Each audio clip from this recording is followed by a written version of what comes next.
Six childhood friends grow into the strongest hunters to ever live, conquering various treasure vaults and obtaining prestigious relics. But their leader is the most mysterious of them all, housing the highest level, but it seems he has a secret to the madness.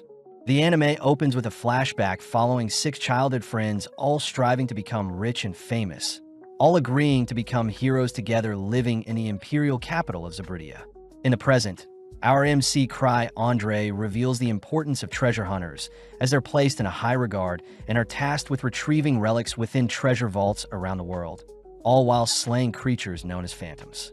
Cry is seen visiting the clan First Step, intrigued as they're holding interviews for new members. Plus, clans are unique since they're meant to be a collection of parties. Cry admits that he had failed in the past to get strong, but as Cry lines up to enter the building, he is suddenly greeted by Ruda Runbeck, a level 3 hunter. Runda says Cry seems the most approachable out of everyone in line. But sadly, Cry has no interest in making friends, surprised to hear Runda had been going solo up until now, but needs help conquering the White Wolf's Den treasure vault. Runda says she wants to find a party to conquer said vault, but Greg Zangief, a level 4 hunter, speaks up, mocking Runda for attempting the White Wolf's Den solo at level 3. Greg says Runda will be considered an amateur in the First Step clan, advising her to go home, but this causes Runda to ready her blades preparing to duel Greg. Luckily, while Simon orders everyone to stop, reassuring Cry as he seems to be strangely keeping his face hidden from others. Heading inside, Runda is amazed at the assortment of hunters present, learning that Cry has visited the place 5 times already, feeling bad for him.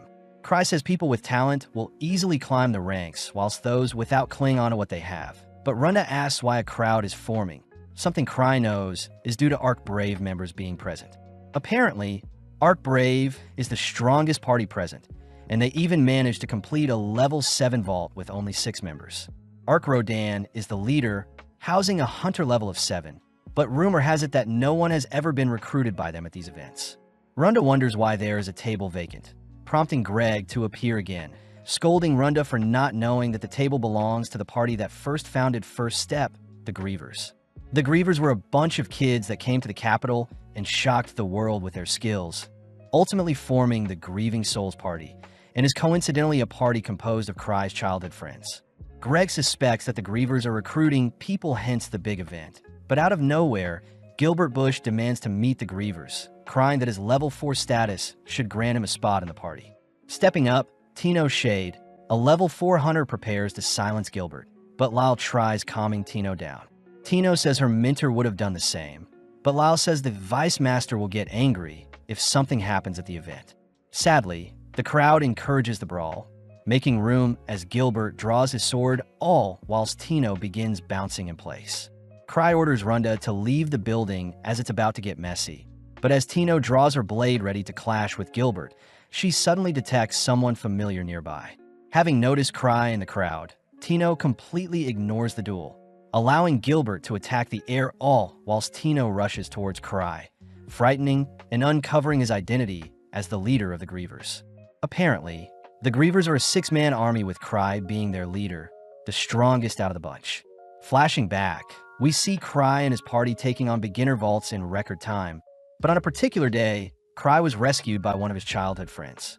Cry found it strange that his 5 party members excelled monstrously compared to himself, so Cry reasoned he should leave as he would only be holding them back. Surprisingly, Cry was offered the position of leader in their group, but Cry had never asked for such a thing, cutting to the present where Greg and Runda are in disbelief that Cry is the clan master of First Step. Ark is seen trying to start a conversation with Cry, but Tino immediately calls out Ark for having ulterior motives, prompting Ark to commend Cry for observing the crowd with a disguise. Cry tries telling everyone that he simply overslept and tried sneaking into the event afterwards, but Ark seems to be giving Cry more credit than he deserves, something Cry had experienced his entire life. Tino continues to be protective of Cry. Something Cry knows is due to Tino being an apprentice of Liz Smart, one of Cry's childhood friends. Ark takes the chance to ask if Cry has any recommendations in mind, and seeing as Cry isn't accepting any members for his party, Ark says he'll take anyone as long as Cry recommends them himself. Cry feels bad seeing Ark's party members glaring at him, but keeping his word, Cry realizes Tino won't join any other party than his, so Cry calls out to Gilbert, declaring that he'll join Ark's party. Cry does add one condition, reminding Gilbert that the most important thing for hunters is to not lose, so Cry will personally gauge Gilbert's power.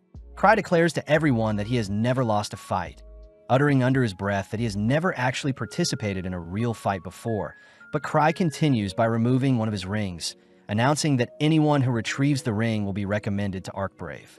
As Cry flicks the ring into the crowd, Gilbert is the first to catch it, but Tino follows up by monstrously kicking Gilbert aside. Tino is seen looking for the ring, all whilst the crowd of hunters chase after it as well. But to motivate the crowd more, Cry says the ring is a relic and whoever obtains it can keep it. With the crowd distracted, Cry makes his leave, but as we cut to the next day, Cry is seen at the First Steps clan house. Eva Renfi, the vice clan master, reports that the building of the meetup yesterday is in ruin thanks to Cry's appearance. So the Explorers Association wants to speak with Cry. Cry says that since Ark is quite easygoing, they'll have Ark pay for the damages plus Ark can speak with the Explorer Association. Eva feels bad since Cry is pushing all the responsibilities onto Ark, but Cry says branch manager Gark is a scary person. Plus Cry can't go outside seeing as his disguised relic, reversible face, have been broken and he doesn't want to be attacked. Eva questions if Cry gets attacked often, finally convincing Cry to visit Gark. But funnily enough, Cry deeply apologizes for the damages at the event, reassuring Gark Welter, the Explorers Association's branch manager, that no one was hurt. Seeing Cry so sorry, Kanan Oz hands Cry a book filled with jobs no hunters want, jobs known as chores. Not wanting the hassle, Cry gets serious, agreeing to take on a chore to make up for the commotion he caused. Cry searches for a chore he can pass on to Ark, only to stumble onto a level 3 rescue mission. As Cry leaves, Gark is impressed Cry picked out the most dangerous job out of the bunch. Cutting over to Cry, who is horrified to hear that Ark is busy at the moment. Tino takes the chance to show off the ring she managed to retrieve at the event, but seeing as it's the perfect opportunity, Cry asks if Tino would join him for a chore. Before Tino can flee, Cry binds Tino with his hounding chain, something that disappoints Tino. Tino cries that she is still only level 4, and seeing as the quest is in the White Wolf's Den, Cry calls for Runda, Greg, and Gilbert to assist Tino. Cutting back 6 years, we see a younger Cry and his party visiting the Explorers Association, a place known as the Treasure Hunters headquarters. When Cry got cold feet and tried backing out, Luke Sycol took charge and kicked down the association's doors, demanding to challenge the strongest swordsman they had. Liz Smart also introduced herself as the greatest thief in the world, asking where they could all register as treasure hunters. But Cry began to feel sick at how fast things were moving.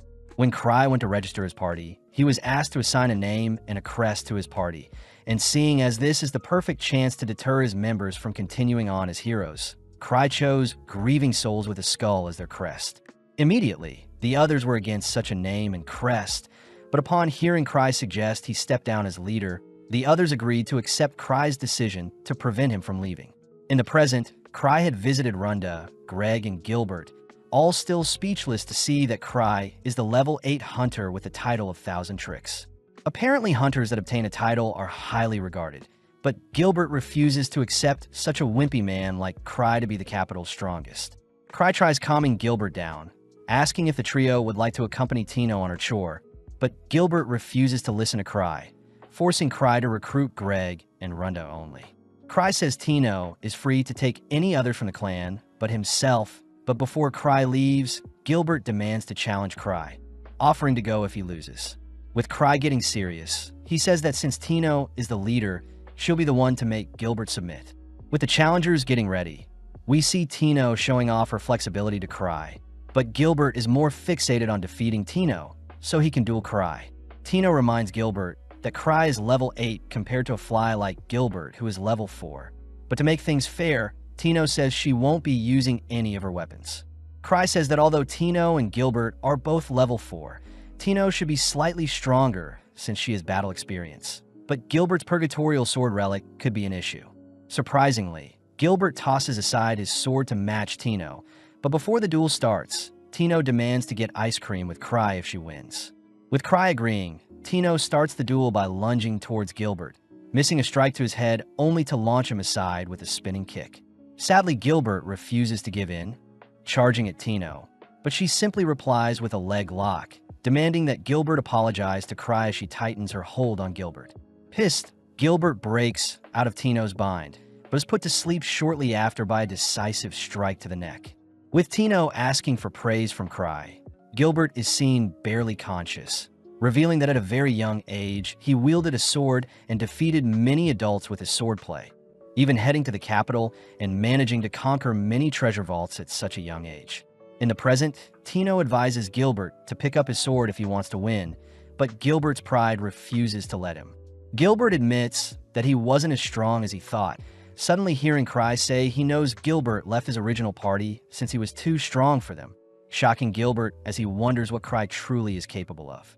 Intrigued by Gilbert's blade, Cry nonchalantly heads over to inspect it. But before even grasping the blade, huge amounts of flames engulf Cry, horrifying Gilbert as Cry is able to draw out more power from the Purgatorial Blade. In this world, mana material is said to be the core substance, and treasure vaults are phenomenons when mana is condensed along with ley lines. Till this day, there are things to be discovered, and the White Wolf's Den is a treasure vault with many mysteries, a site originally inhabited by silver moon wolves. It wasn't until the wolves were hunted for their fur that the location became a vault and wolf phantoms started appearing, the primary reason why Cry refuses to take on the chore.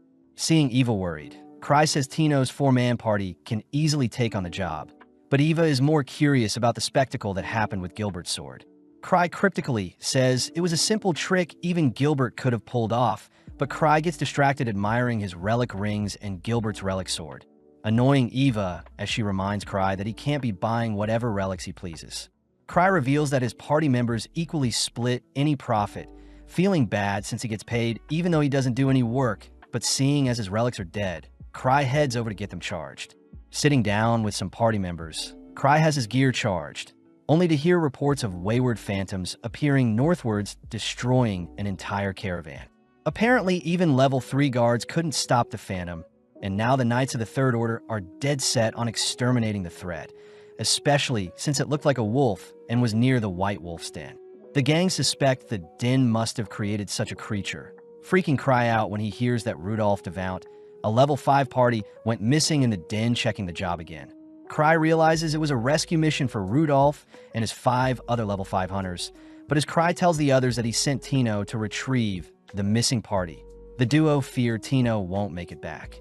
Cry chooses to excuse himself, wondering if Gilbert charged his sword before heading out, but at the same time, we see Tino and her party deep in a forest. Tino reminds the gang that such a mission won't be easy, hence why they were asked to write their wills. But Greg fears that their 4-man party is too random to take on any extraordinary quests. Tino corrects Greg, declaring that Cry is far more calculating than anyone they've met, inspiring the gang to continue forward as they have full faith in Cry's decision to give them the job. At the same time, we see Cry about to puke, blaming himself for sending Tino and the gang on an impossible mission. Seeing as he has to right his wrong, Cry heads over to open a secret passage near a bookshelf, reasoning he should stop the gang and hand over the job to someone else more qualified. At night, we see the gang making good progress through the woods, but suddenly a phantom attacks them.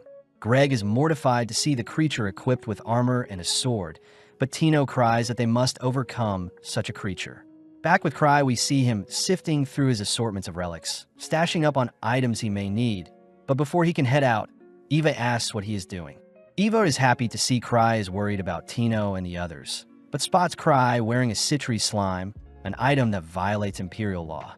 Just like that, Cry heads onto his balcony, activating his Night Hiker relic only to rocket towards the gang. Flashing back, we see Cry's newly formed Grieving Souls party reporting on their first week of vault hunting, all amazed that they encountered a level 4 Cyclops in a level 1 vault. Overhearing their conversation, a drunk adventurer accuses the kids of lying, but the man is shocked to see the gang have brought back the monster's head. Working together, Tino and her party manage to slay the phantom before them, but they're confused as to why such a creature appeared near a level 3 vault.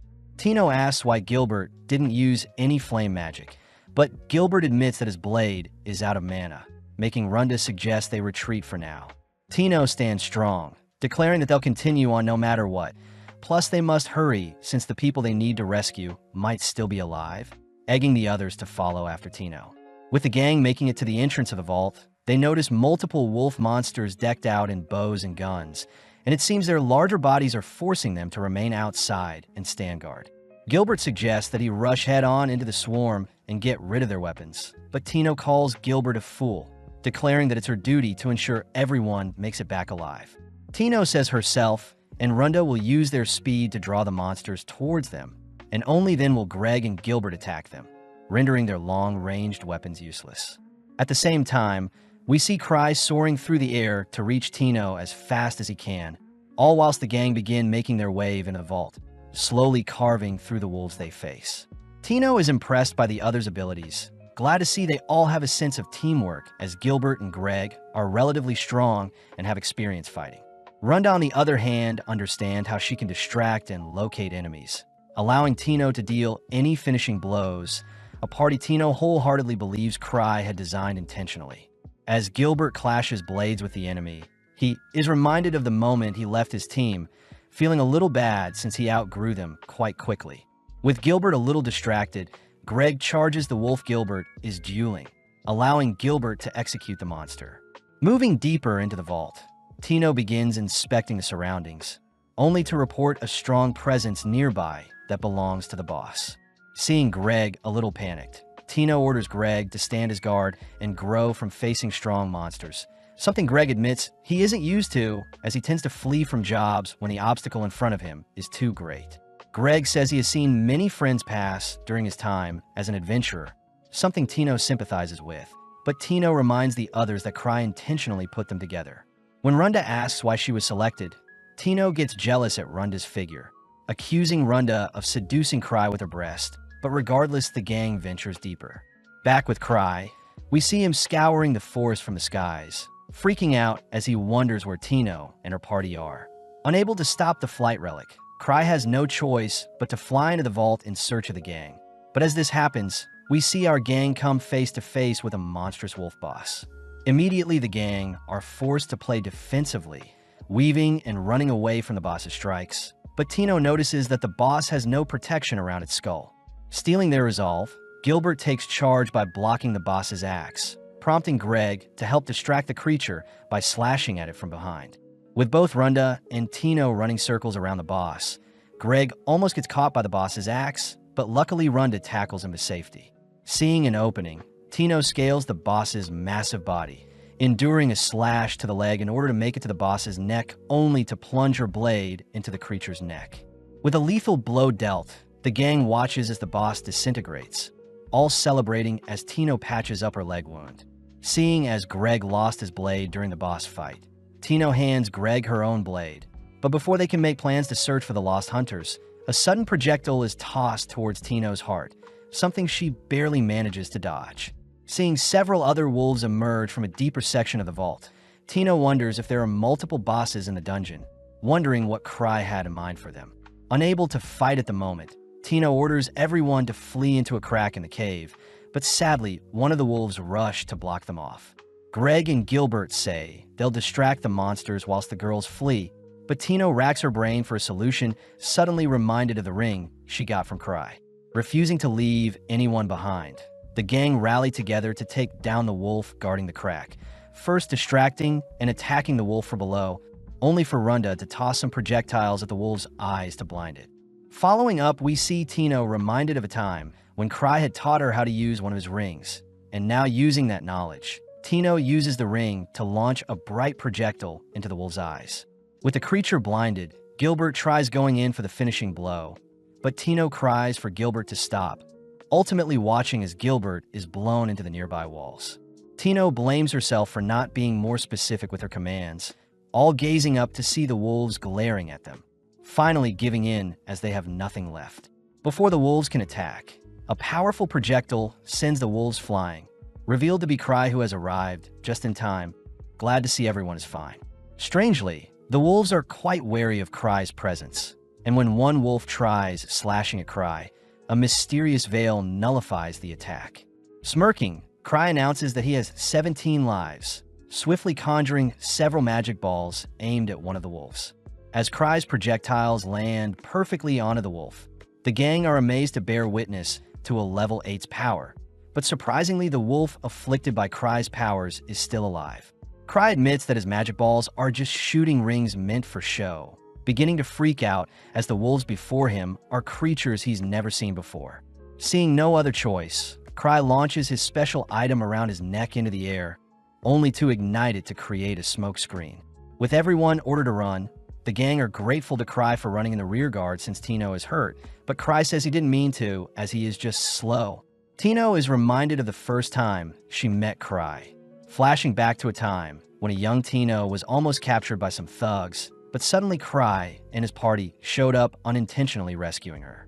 Having made it to safety, Cry commends Tino for staying alive up until now, and seeing as Tino is injured, Cry makes use of a healing relic to instantly patch up her leg wound. Seeing as escape is their #1 priority, Cry takes the lead and begins escorting the gang through the cave, but secretly he has no idea where he is going. In the past, Cry had shown off all the relics he collected to his party, making his party jealous as they wanted Cry to pick out a relic for each of them. Some of the girls were curious about a particular magic bag that could store an infinite amount of items, but Cry says it can only store chocolate. Liz had put on a mysterious ring. An item Cry is impressed didn't tear Liz's body into pieces. As for Luke, he picked up a curse sword, but was able to stop himself from going crazy. As the gang follows Cry, he says the White Wolf Den is impossible to navigate since it's like a maze, and every time Cry turns to check the flank, so does everyone else. Gilbert speaks up, asking what Cry's plan is, but Tino butts in stating that they must figure out what Cry is thinking themselves. Tino also adds that the direction they're heading is the opposite of the exit, annoying Cry, but regardless, they continue onwards. As they reach a fork in their path, Cry attempts to go one direction, but the others suddenly scream that they can sense the lost hunters nearby, something that even surprises Cry. The gang are happy to see Rudolph and his members are barely alive, and seeing as everyone is famished, Cry makes use of his magic bag, feeding everyone some chocolate. Tino can't help but gobble up the chocolate, admiring how calm and cool Cry is. But as Greg speaks with Rudolph, Rudolph reports that a single phantom with a skull covering its entire face wiped out his entire party. Rudolph suspects that the soul hatred incarnate embodies the lingering curse of the Silver Moon, and is a creature on par with Thousand Swords, the capital's strongest swordsman. Cry recognizes the swordsman to be one of his childhood friends, Luke Cycle, a level 6 hunter.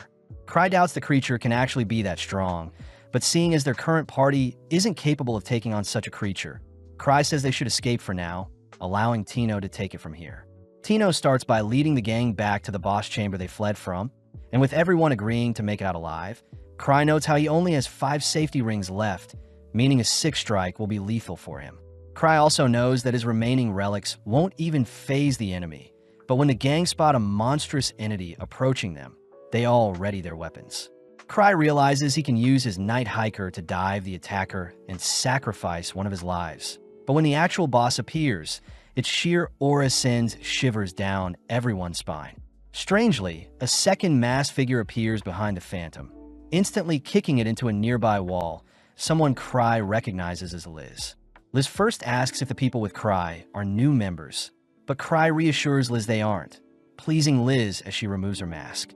Liz gets annoyed seeing as the others don't recognize her. Plus, Liz revealed that she had to come get Cry, feeling ashamed as Liz had entrusted that Tino would be able to handle missions on her own, choosing to glare at Tino, who tries hiding behind Cry. When Gilbert tries diffusing the tension, Liz monstrously kicks him into the wall, turning back to face Tino, only to question if Tino was someone she should have taken up as an apprentice in the first place. With Tino unable to do anything but sincerely apologize, Cry is forced to step in, finally able to calm Liz down. With the boss recovering and another wolf appearing, Liz is forced to silence the creatures, ruining her moment with Cry, choosing to equip her mask as the enemies spray her down with bullets. Activating her technique, Liz manages to slow down time, nonchalantly catching and nullifying the gun spray. Liz takes the chance to educate Tino on how to slay armored creatures, uttering that Tino must simply slay them whilst they're in their armor, demonstrating by slashing up the armored wolf with a single kick. Seeing the boss thrust its blade towards her, Liz chooses to catch the blade, demanding to know why Tino found the boss so difficult to defeat, as Liz herself lands a disgusting knee onto the boss.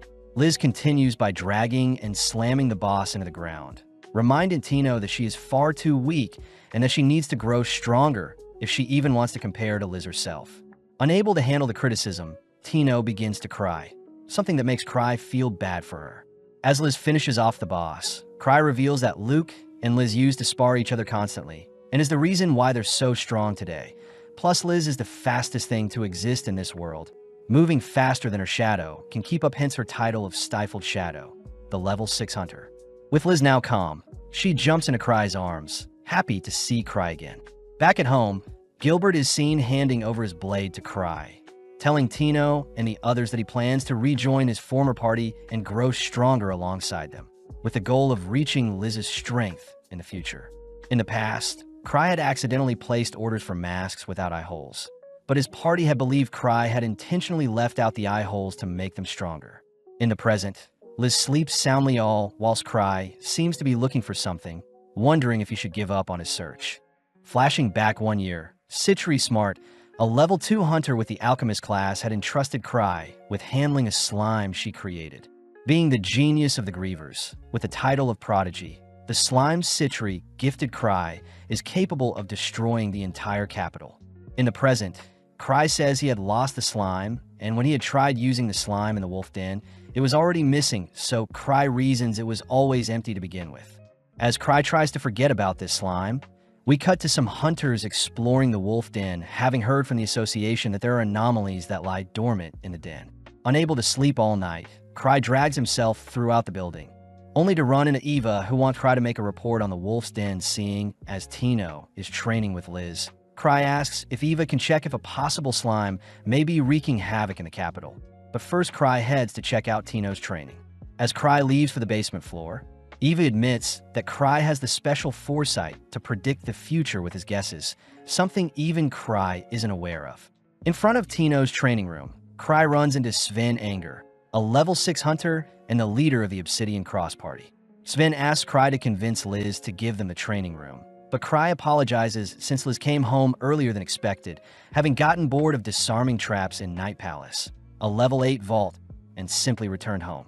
Sven cries that Tino will be slain if Cry doesn't intervene, but although Cry is skeptical, he enters the training room only to see Tino completely knocked out. Liz seems to be pissed that Tino is not trying harder, preparing to end Tino with a lethal kick, but Cry suddenly orders Liz to stop. Liz says she is simply drawing out Tino's true strength, annoyed seeing Tino not trying whatsoever. But Cry reasons Liz should give Tino a break, something that ultimately convinces Liz to cease her training. Strangely, Cry's voice awakens Tino, prompting her to get back up, freaking Cry out when he sees Tino has the Griever's mask on. Unable to stop the girls, Cry heads back outside to apologize to Sven since he won't get to use the room, but Sven says he understands Tino's yearn to get stronger.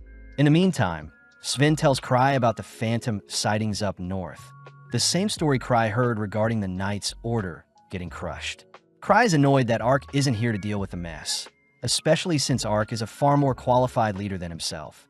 But Cry suddenly gets an idea, suggesting that Sven and his Obsidian Cross Party should investigate up north. Just like that, Cry manages to pass on a dangerous job to more qualified hunters. But as Cry leaves, Henrik Hefner questions why Cry always remains at base. Sven admits that Cry is strange, but Sven vouches for Cry, uttering that Cry is a monster within, warning Henrik to not underestimate Cry. That night, Gark and Kana discuss the ever-changing White Wolf's den, both unsure what caused the anomaly in the den. When Gark says he'll speak to Cry the next day, Kana says that the Obsidian Cross will be tasked with investigating the den, but Gark wonders if Cry is hiding things from them. Elsewhere, we follow several hooded figures and their leader, Noctis Cochlear, belonging to the Grand Master of Mages who researched the Akashic Tower. The men utter that the experiment they've been working on is able to draw in huge amounts of mana and artificially create a treasure vault, but the men agree to keep things under wraps in fear of Cry discovering their location.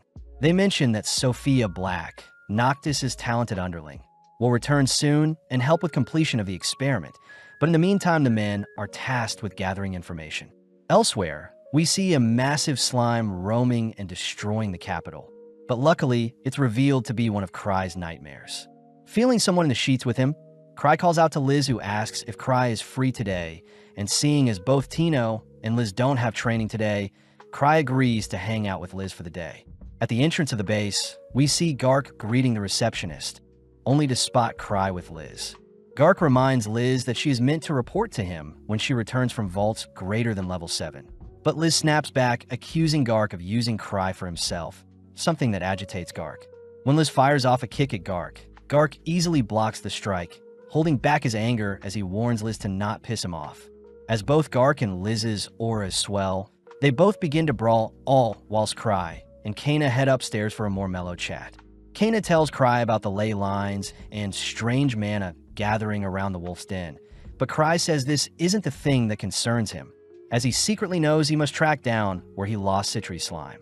Kena get a little annoyed hearing that Cry will be remaining at the base, but as we cut back to Gark and Liz, we see Liz taunting and mocking Gark for becoming weaker since they last fought. Liz manages to dance circles around Gark, even giving him a chance to surrender, but this finally makes Gark snap as he begins infusing his body with mana. In the distance, Cry utters that Gark used to be a level 7 hunter with the title of War Demon, and luckily before people are harmed in their little bout, Cry calls for the two demons to stop fighting. Although Gark doesn't want to stop, Liz instantly rushes to Cry's side, a speed even Gark wasn't able to follow, ultimately convincing Gark to leave for today. Later that evening, Eva returns, mortified to see the state of their building, all whilst Liz and Cry start their date. Liz takes the chance to mock Gark's pathetic strength earlier, but Cry reminds Liz that she is far stronger than normal individuals. Shocked to hear that Liz didn't even consider the boss she fought in the wolf's den a worthy opponent. Cry wishes for the others to return, soon seeing as he may need to speak to Citri about the missing slime. But seeing Cry so serious, Liz asks what is on his mind. Cry asks what Liz would do if the entirety of Zabridia was wiped out, but Liz cries she would run away with Cry and visit the sea. Before Cry can adore how innocent Liz is, Cry notices Liz has run off to restrain someone. Someone Liz noticed was spying on them. Cry asks Liz to let the man go so they can have a chat, but the man takes the chance to run away, something Liz believed was intentional by Cry. As Liz and Cry resume their date, the man is left alone wondering how he was captured in the first place and why he was let go. Cutting to Sven and his party, we see that Gark has entrusted them with the investigation into the White Wolf's den, something that annoyed Sven as he wonders what Cry is scheming. Back with Cry, we see he is with Liz who believes they're on a date, but Cry is more stressed seeing as they're walking through the most dangerous neighborhood in the capital. With the locals immediately recognizing Liz, Liz asks Cry why they're investigating, but Cry utters that he is simply investigating disappearances, fearing that it may be Citri's slime's doing. Cry also mentions how there's a new ice cream shop that opened nearby, exciting Liz as she chooses to enjoy her time with Cry, but off in the distance, we see the man spying on them prior freaking out. It's revealed that the man actually owns the new ice cream shop Cry is coincidentally heading to now, plus the store is home to one of their research facilities. Before the man can panic and close up shop, he suddenly notices that Sophia Black has returned, but right on cue, Liz bangs on the entrance of their ice cream store. Liz is pissed since she knows the store was open a minute ago, but before Liz can break down the doors, Cry reasons they should head home, relieving the man who is hiding inside with Sophia. At the base, Liz feels sorry for Cry since they weren't able to enjoy some ice cream together, but Cry notes how things aren't too bad since there haven't been reports of slime rampaging yet. Cry does ask if Liz knows when Citri is getting back, but seeing as Citri brought a lot of things with her, Liz says it'll take a while. Cry chooses to brace himself for the worst just in case, but suddenly Eva appears, reporting the people she had selected to investigate the Wolf Denver. Cry doesn't mind who goes, hearing that Sven and his party have already left, and the remainder along with a relic expert will join them tomorrow. Cry wonders why so many people are being sent back to the den, but regardless asks Eva to proceed as she sees fit. But in the meantime, we cut to Noctis, who praises Cry for uncovering their hideout in the slums. The other hooded men begin to panic, cursing Cry for leaving and mocking them once he discovered their ice cream hideout. But Noctis calms everyone down, asking Sophia what she thinks will be best for them. Sophia smirks, declaring that the defensive system she has built should be an interesting tool to test out against the Grievers. And seeing as they all believe Cry has uncovered what they're planning, Noctis allows Sophia to go wild and take care of things. The next day, we see Tino taking a bath, surprised to see she has no bruises, believing that Liz soaked her in healing potions after she was beaten to the brink of death. Heading to the base, Tino spots several carriages outside. Hearing from Lyle that Cry had originally requested that Ark be deployed to the Wolf's Den, but seeing as Ark isn't available, they had to overcompensate with multiple weaker hunters. Tino wonders if the den had become more dangerous since they last stepped foot in it. But just then Cry appears, asking why so many people have gathered. Eva says they're the people she gathered since Ark couldn't make it, but Cry worries that deploying so many people will cost a fortune, asking if Eva could cut down the people being sent by half. Hearing this, the crowd begins to despair, seeing as Cry is sending them to their deaths. But Cry reassures everyone that a measly level 3 vault is nothing. Seeing the crowd even more panicked than ever, Cry hears that Gark has pulled together additional funding to pay the hunters. But Cry wonders if the Citri slime could be in the Wolf's Den. Cry chooses to allow the hunters to be deployed as normal. But his change of attitude freaks out the crowd. And to make things worse, Liz appears declaring that she wouldn't have taken half of the hunters gathered here, seeing how pathetic they all are. When the crowd accuses Liz of not understanding them since she is a genius, Liz snaps back, pointing out how disgusting and worthless they all sound, choosing to leap towards Cry's location only to ask if she and Tino can take on the job. Cry immediately refuses, fearing that Tino will suffer, so Cry says the hunters gathered will proceed as planned. But suddenly Eva asks if Cry will be leading the hunters during their investigation. As the crowd begins cheering for Cry, Cry is coerced into leading the group, and seeing as he has no way out, Cry agrees to go, but he says Sven will take charge until Cry himself shows up. Cry secretly plans to show up only when everything is wrapping up, cutting over to Sven, who seems to be making good progress through the den, but they wonder why their phantom encounters have been weak up until now. With everyone heading outside and boarding the carriages, Cry manages to convince Liz to stay put at the base, only for Cry to instruct Lyle to look out for any slimes on their journey. Just like that, the hunters set off first without Cry.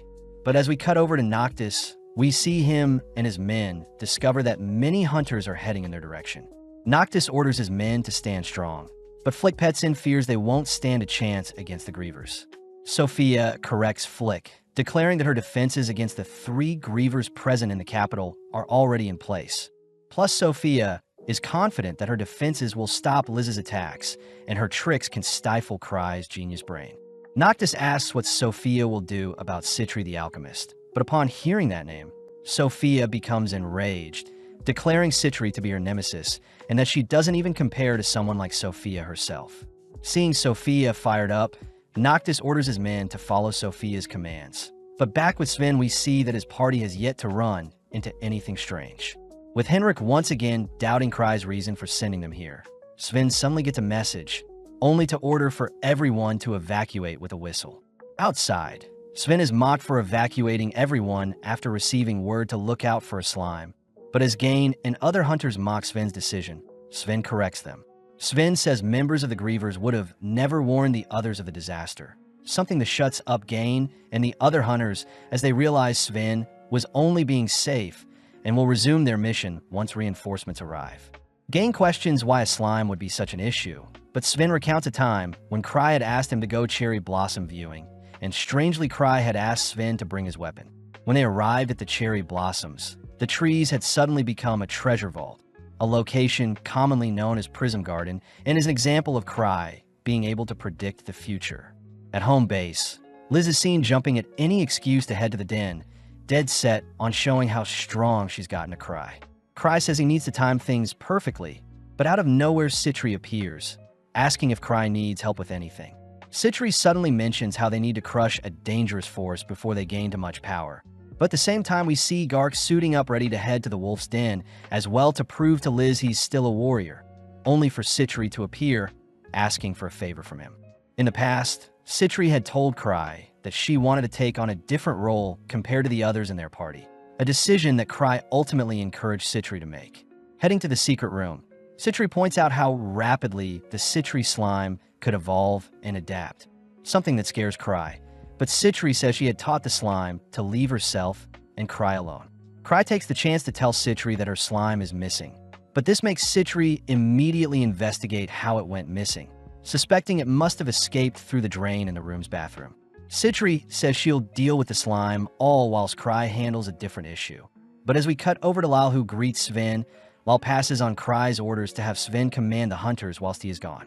Seeing as Liz won't be an issue, Sven rallies together the troops, asking if the hunters are ready to deal with slimes. Immediately, the hunters point out that any weapon at their disposal should deal with such a harmless creature. But this annoys Sven, as he wishes Cry was more specific about the threat at hand. Gain takes the chance to mock Sven for stalling their mission once more, but this time the surrounding hunters laugh at Gain for going against Cry's warning.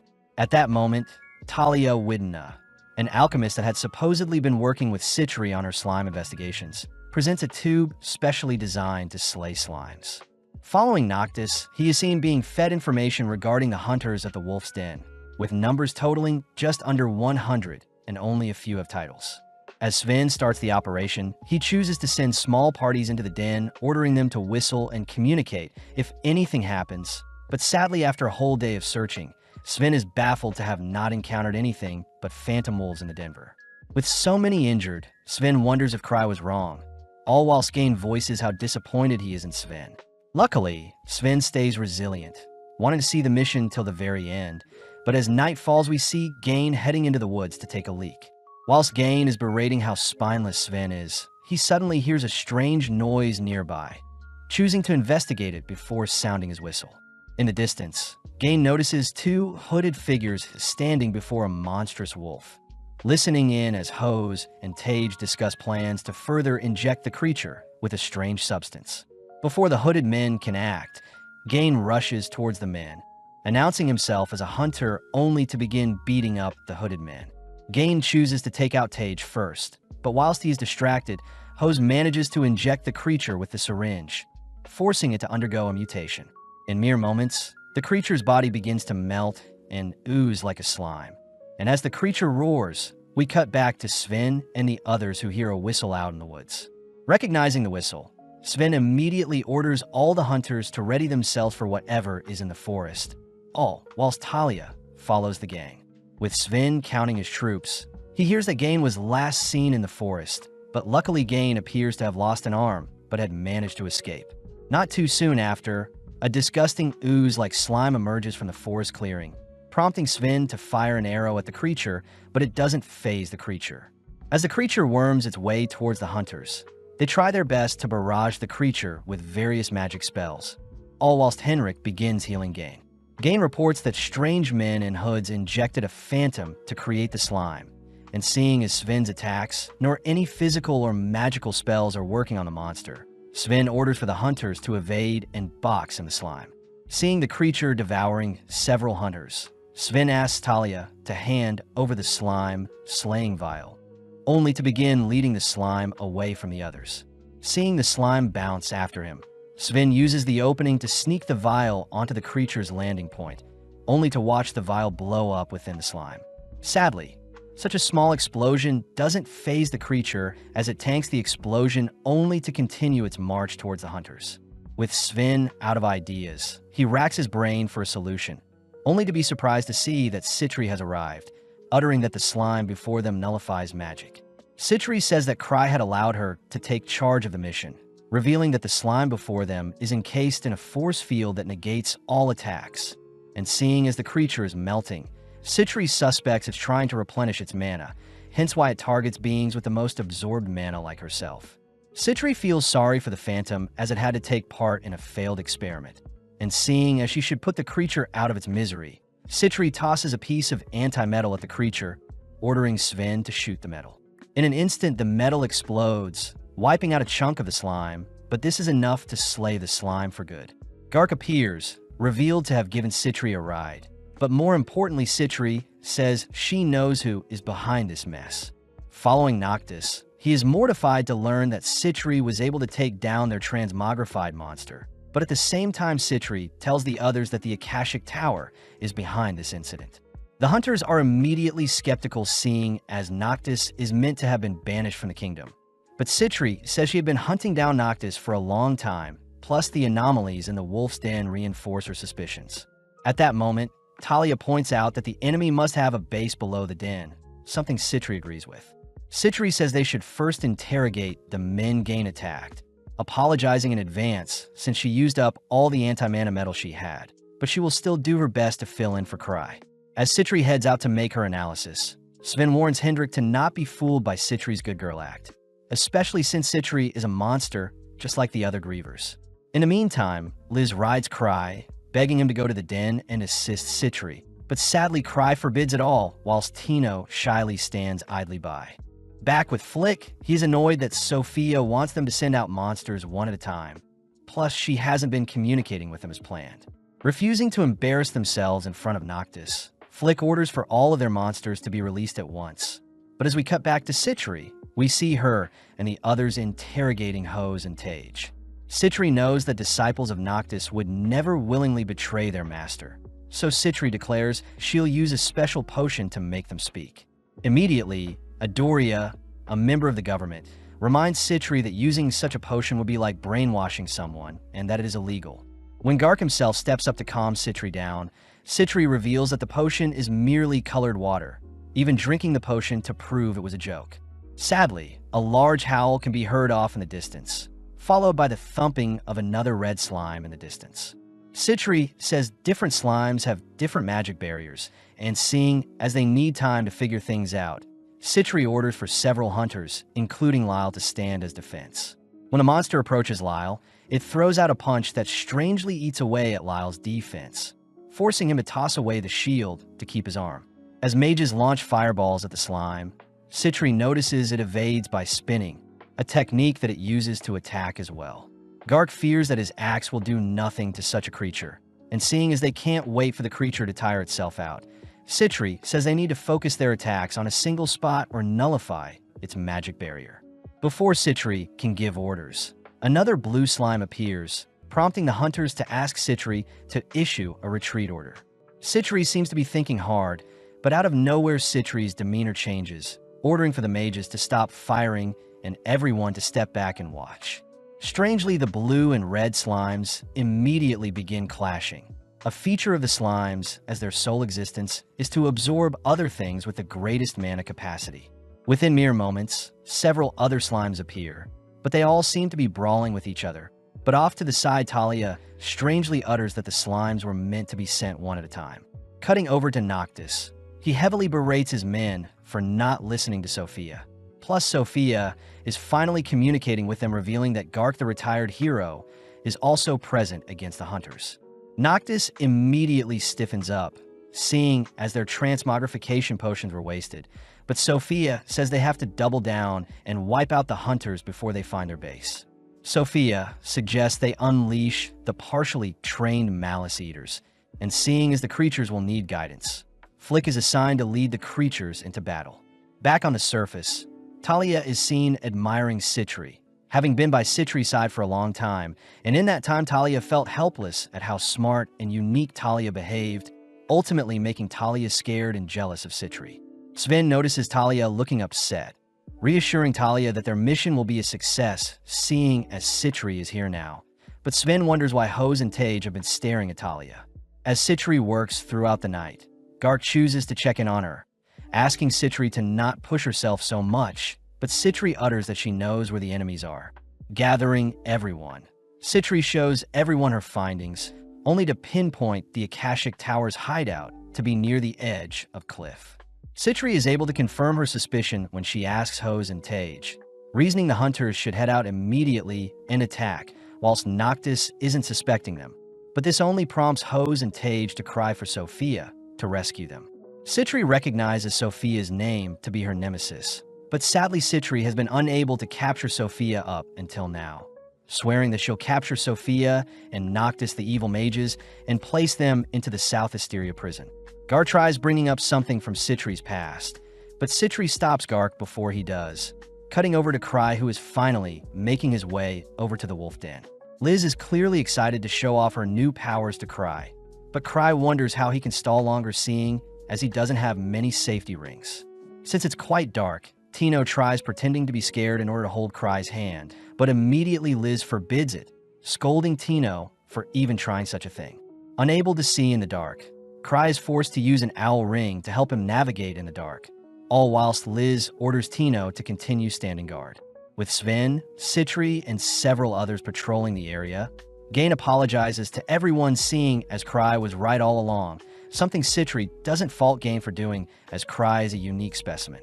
Citri says Cry may appear as weak as a bunny, but he exhibits the power of a level 10. Sven takes the chance to ask why Citri didn't bring her magic creature kill him with her. But at that moment, a destructive bolt of lightning erupts from the skies, aimed directly at Citri.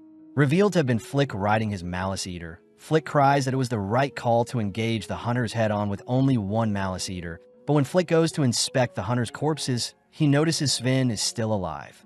Flick cries that he'll single-handedly take down all the hunters. But out of nowhere, Citri speaks up, revealing herself to be unharmed. Taking out a water gun, Citri fires a healing potion at Sven, instantly healing all of his wounds and allowing him to rush Flick, only to knock Flick out. Sadly, Sven is no match for the Malice Eater, but Gark appears, teaming the beast only to slay it. Following Noctis, he is annoyed Flick didn't make use of all the Eaters, prompting his men to suggest Noctis flees whilst they stall for him.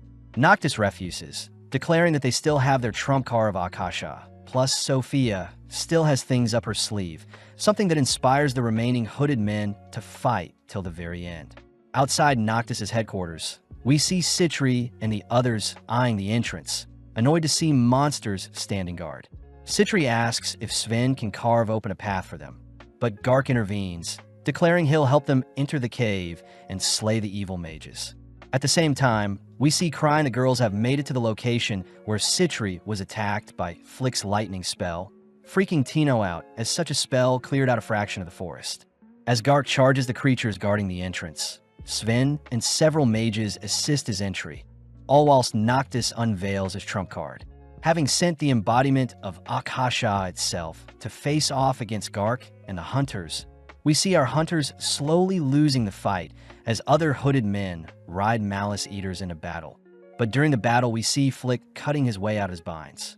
Slowly, the Eaters tear away at the hunters, but right when things seem lost, Liz appears, instantly slaying one of the Eaters. Back with Cry, he is left alone with Tino since Liz ran off without them. But Tino suddenly declares that she has detected 3 entities nearby, revealed to be Flick who escaped with the other 2 men. Cry mistakes the entities to be simple forest monsters, ordering Tino to leave them alone and proceed with their travels. And seeing as his owl ring wore off, Cry asks Tino to lead the way. With Liz now assisting the hunters, she is easily able to help turn the tides, teasing Citri for losing before she showed up, but Citri can only curse at her big sister for making fun of her. When Liz wraps up slaying the Malice Eaters, she darts towards the Akasha golem, throwing out a kick, but its hard exterior deflects the blow.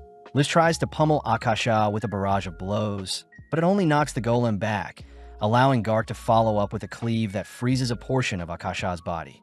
Strangely, the ice suddenly disappears, all whilst Akasha reacts to block one of Sven's arrows. But when Gark tries slashing at the golem, once more, Akasha suddenly vanishes. Having leaped into the air, the gang are reminded of Ansem, and when Liz tries sneaking up for an aerial attack, Akasha detaches one of its arms to reveal a cannon.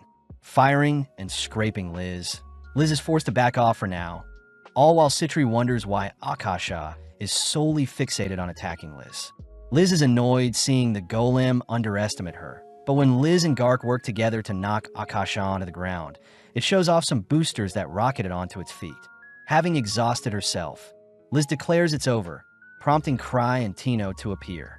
Liz apologizes since she wasn't able to defeat Akasha before Cry showed up, but out of nowhere the golem locks on a Cry, suddenly flying towards him. With Cry unfazed, the golem takes a swing at Cry, but mysteriously Akasha is flung back, turning off on the impact. Cry apologizes since he couldn't see anything due to his poor vision, but in the morning, Gark reports that the Akashic Tower members were ultimately able to escape, but their research and documents were left behind.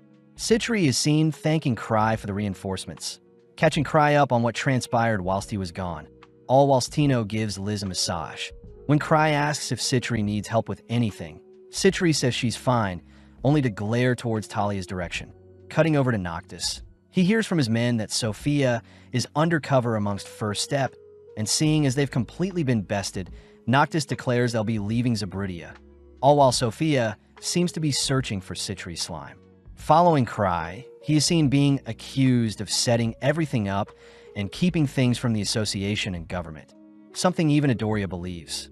Cry asks why Gark and Adoria don't just speak with Citri, believing they're still hesitant due to the incident 3 years ago where Citri would have been falsely accused if it weren't for Gark intervening. Adoria reminds everyone that the evidence at the time pointed to Citri, and because of the incident, Citri was demoted and given the title of Deep Black, something that can't be reverted.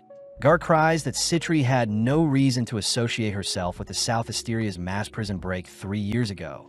But as we cut back to Noctis, we see he has captured Talia and is demanding that she drop the act. The men gathered all tell Sophia to stop being Talia, but when they see one of the Malice Eaters growling at Talia, they all freak out seeing the real Sophia appear besides Talia. Sophia reveals that she is a complete replication of Talia, choosing to remove her disguise only to reveal herself as Citri Smart, a fact no one knew, not even Noctis. Before the men can attack Citri, Citri says she had always admired Noctis and his research into Akasha, and seeing as she could have never acquired and dedicated the time into researching such things, she had to play the role of apprentice to her master Noctis. Citri admits that Cry did warn her to drop the act soon, believing that Cry had sent all the hunters to the Wolf's Den to help Citri test out Akasha's abilities, but when she saw the hunters overwhelm the golem, she decided to end the experiment, and was the reason why the golem flew back and didn't attack Cry. Citri declares she'll be taking the men in, first heading over to Talia and apologizing to her since she needed Talia to play as the scapegoat, having learned from her past to not stand out. When the men order their Malice Eater to attack Citri, Citri manages to tame the creature, pissing Noctis off as he casts his Kaiser Flame to incinerate the Eater. Citri uses the opportunity to unveil her Citri Slime, a creature that could devour anything and grows with the amount of mana it consumes, and seeing as there is no hope of defeating Citri, as is, Noctis chooses to flee, leaving his underlings to stall. Sadly, when Noctis heads for the exit, a strange being pushes him back, a creature Citri reveals to be her own Chimera Killium, a creature created from the leftover parts from Noctis's previous experiments. With Citri donning her Griever's mask, she orders Killium to slay Noctis, only to cut to later that day, where Cry is surprised to hear that the Akashic Tower members have all been captured, but their memories seem to be missing. Citri also mentions that Talia was caught in the crossfire, but Cry has no idea what she is talking about, only nodding and agreeing to fulfill any future requests Citri may have.